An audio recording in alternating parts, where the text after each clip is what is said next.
Welcome. Tonight we're going to be talking about the Google Sheets that you could use to plan your content calendar.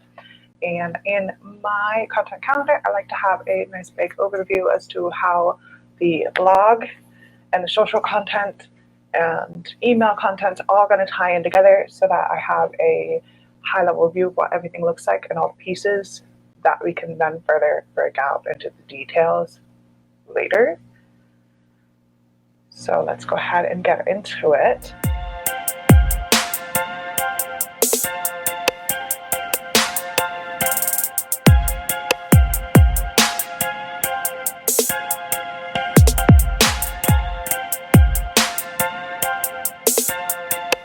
I start in a Google Sheet. I like to start with my taking the visions in my head into paper by starting with what my end result I want.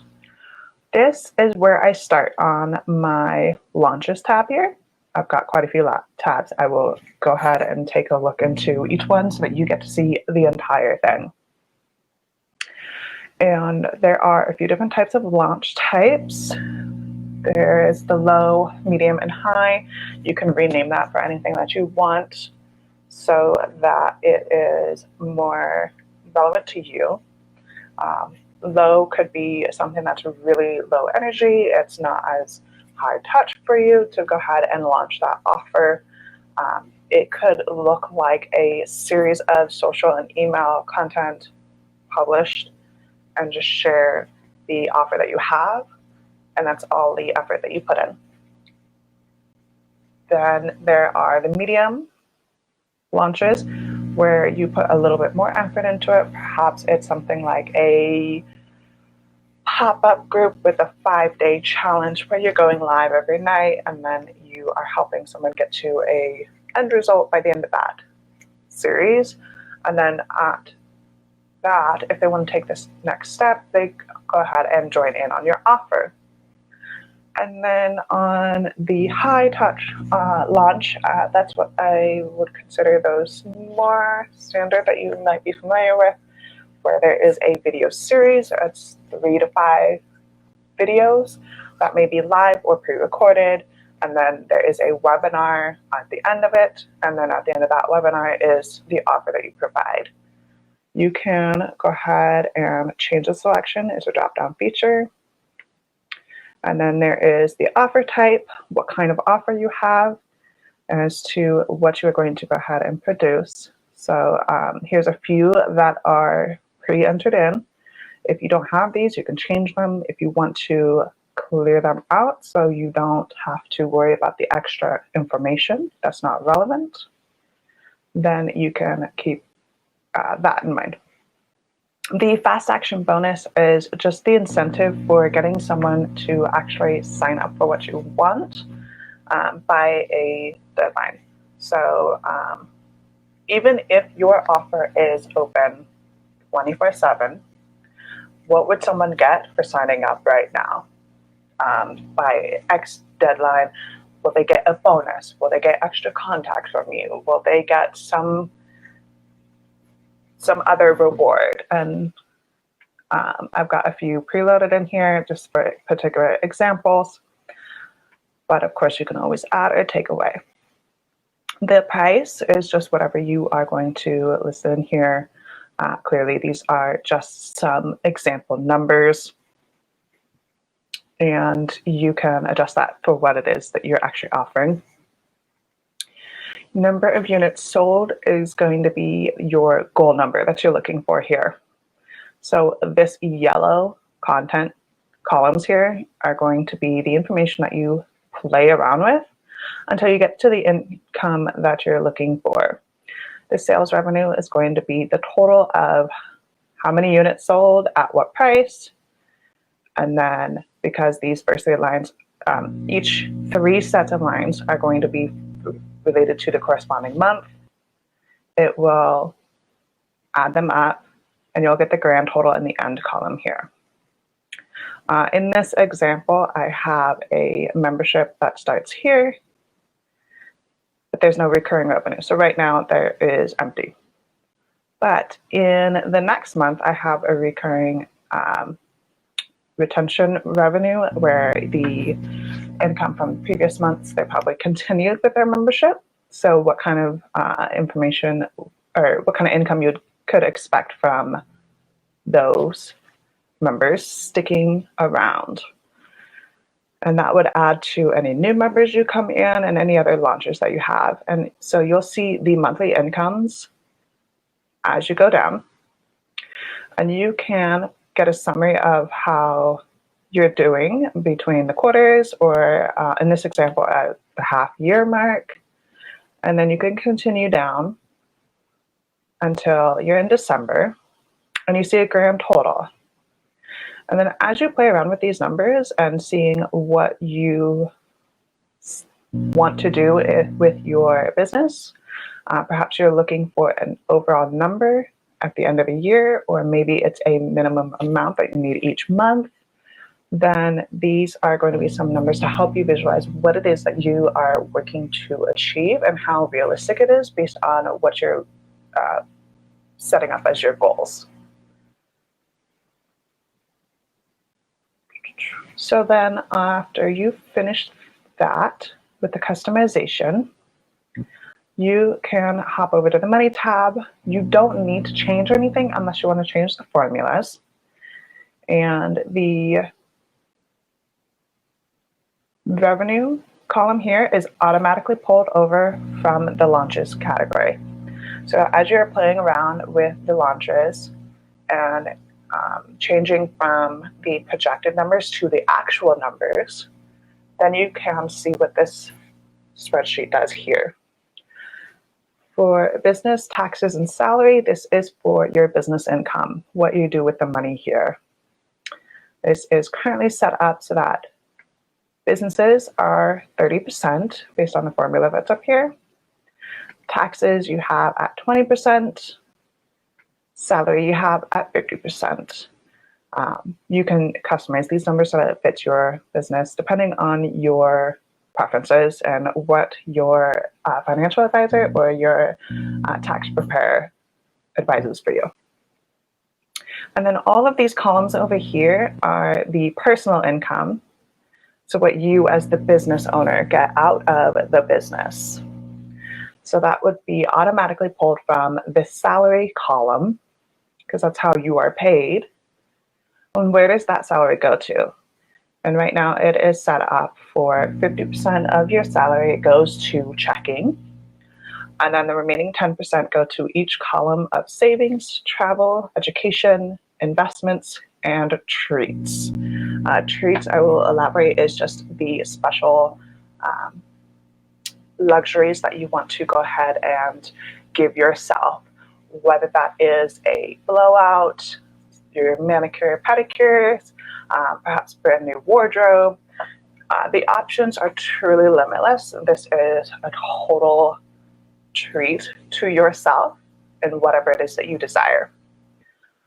Investments will help you set yourself up for success so that you can have more than just one income stream. So you're not relying on your business solely for your future education. This can be traditional education in the form of college, or it can be for books, courses. If you invest in mentors, and you will go ahead and take the personal education expense out of this. Travel, you want to plan for vacations, even if you actually end up staying local to where you live. Making sure you actually take the time out to enjoy yourself and experience what you have available around you. And then savings, making sure that you have a cushion here that's available for you should you need anything for a rainy day fund or anything surprises. Perhaps you just want to have a savings built up so that you can make a large purchase. And that is what that intention is for. And then the checking column, I like to use this to make sure that you are meeting your minimum income requirements. For example, in April, your business made just under $6,000. You have a salary of just under $3,000, which means for checking all of your business or all of your personal expenses, This could be mortgage or rent, your utilities, any other like Netflix or Hulu, any of those expenses that you have every month, or I call your cost of living, then you'd pull out of that account. And I don't know about you, but I can't live off of a $1,400 month. However, you can make the decision as to if that is okay or not based on how much savings you have up until then. And if you don't want to treat yourself, or you happen to not treat yourself as much as you have allotted here, you might be able to cover that if it's just 1 month, because you can see that it scales pretty quickly. So that gives you some projections to know what kind of things you'll need to worry about. You can also see after this point that it quickly scales up around the May and June area, where you might want to hire someone new, in which case you will probably want to be doing something as far as new hires in this time frame. And then on this tab is your content. This is your content calendar, where you will go ahead and actually implement what you want to do, plug and play for the duration. I have it set out so that each section here is 1 week. You can change the day. The fast action bonus and offer type here is related to what you are launching and when from that first launches. And this assigns it a date that makes it relevant, and that you are keeping it in mind as you are thinking of what content you want to have here. So with each of these, I just have these options here with your blog post, Instagram, LinkedIn, Facebook, and email marketing as your options for where you might want to go. However, you could change that.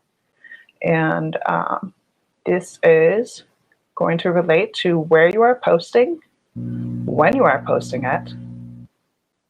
And then the first column is an idea of what you are posting. So for this one, I like to start my plan for the week with my hero content, the big piece of content that is going to be the focus for that whole week. Oftentimes it's a blog post, maybe it's a podcast episode, or even a YouTube video. This is going to be that one thing that guides the rest of the content. You're going to pull content out of that so that you can put it in other places. So what is the keyword or topic that you're going to target when you're talking about whatever it is you're talking about? And then from there, you're going to go ahead and keep an eye on what sort of attention-grabbing subject lines you want to use in your email, because first impression is that subject line. Why should someone bother opening your email? And then all of these social platforms, you want a scroll-stopping opening line. Why should someone stop scrolling through their news feed or their group feed or the overall interface that they're seeing there? Why should they stop to actually consume your content? Why should they pay attention to what you have to say? Do you have a really interesting story that intrigues someone's curiosity? Maybe it is something so outrageous it seems impossible, like how a client lost 100 pounds in 1 year. Or maybe it is something that seems like hashtag goals, because going from homeless to flying first class seems like it is exactly what everyone who is struggling wants to achieve. What did they do to get the success that they have? So those are the kind of attention-grabbing subject lines that you'd want to go ahead and enter in here so that you have that launch-off period to not have that blank screen of doom. So you're not overwhelmed with what you're trying to say. You have something already started in your mind, and then you just have this as a reference when it comes time to actually create the content. And then, let's see here. Clearly, this is a schedule that looks like someone posts on Instagram every day, emails someone 4 times a week. It looks like it's a launch week, so maybe that makes sense. But maybe you only want to do once a week. You might not have this many pieces of content to add, or you might want to add more. So if you want to add more, you can go ahead and insert a row. You can delete rows. If you want to scrap everything that is written there, you can clear a row. And then you can customize that way. If you want to change what things are showing up in the drop-down list, then go ahead and make sure you select the options here. Going to right-click to the data validation. And then it has a list of items there, and you just rewrite what the list is, making sure to separate each item by a comma.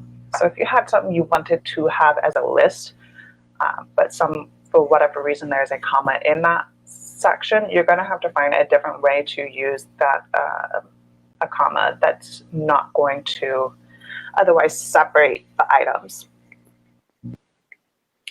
All right, and then you can just confirm as you are done. Just a checkbox here. And to keep track of this as you go down, I have each Monday with the date so you can keep track of it. So this is all set for the year 2021.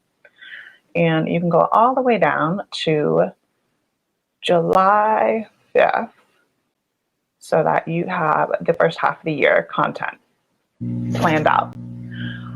I do not recommend planning out any further than this so that you can still review the content and how successful or unsuccessful your content plans were. Perhaps the messaging is off, maybe something completely flopped. Maybe you want to republish something, but then make some adjustments to that content. Ultimately, I advise reviewing it more often than 6 months, but no more than 6 months between each review. Okay, then we have lead generations here. And the reason that there are 4 is because in this particular option, there are 4 different offers. And if you want to go ahead and track the conversion rates, there's 4 different points of where a stranger can convert to a buyer throughout the entire journey. When they've never heard of you and they first see you, do they engage at all? When they landed on your content, what do they do? Do they take action or do they leave? If they sign up for your offer, then do they actually engage with your content? And then if they do engage with your content, do they actually buy from you? That is essentially what these 4 are. Keeping track of these for each individual offer, because they're different for each offer, will help you improve it. And the more you improve it, the less traffic per sale you need to have a single sale. In this example, 370 strangers need to see the potential content, whether it's an ad or a search result, before you'll end up having enough people go through the entire funnel, buyer's journey, to get down to having a single person buy from you. And then on this one, this is going to go ahead and track all of your offers, all of their prices, how many clients you are trying to land into those offers, and what the revenue is for each one, and then as a total. And does that meet your revenue goal? And then because of the conversion here, what is the traffic needed for that specific offer? If 370 people are needed to get 1 sale, how many people are needed to get to 40 sale? And in this example, it would be over 14,000 people. Now you'll see a little adjustment, what it looks like when these conversion rates are different and nothing else has changed. These numbers can be wildly different. And then again, here with this one, but you're looking for only 1 client instead of 40. Therefore, you don't need as many people to go through. But of course, if you wanted to adjust this, you just enter that in and it will change the number for you. So you don't need to do anything with the formulas on the spreadsheet. So once you have gone through the content, you finish the launches, you can change this so that you can reflect how many people actually showed up and purchased what you had to offer. And perhaps you only got one there. And then you can see the reality of what the numbers are and how you're going to handle your money for that month and what you're going to reinvest into the business, how you get paid, do you cover your own bills, and where you're going to save. Are you meeting your savings goals, or perhaps you're meeting a salary goal? So once you've made all those decisions, you can actually project out what the needs are for your business based on the offer and based on the conversion rates that you have for each offer. In the comments. So if you want a copy of that spreadsheet, go ahead and go click on that link and you will get your own copy so that you can plug in your own numbers and see what it looks like for your business, to take the vision of what you want to have in your goals this year to actually be written out so that you can actually make the plans for what you need to go ahead and do and lining up all those action steps. If you have any questions, feel free to go ahead and drop a comment. I will come back and chat with you. But I am being overrun by kids, so I will call it a night right here.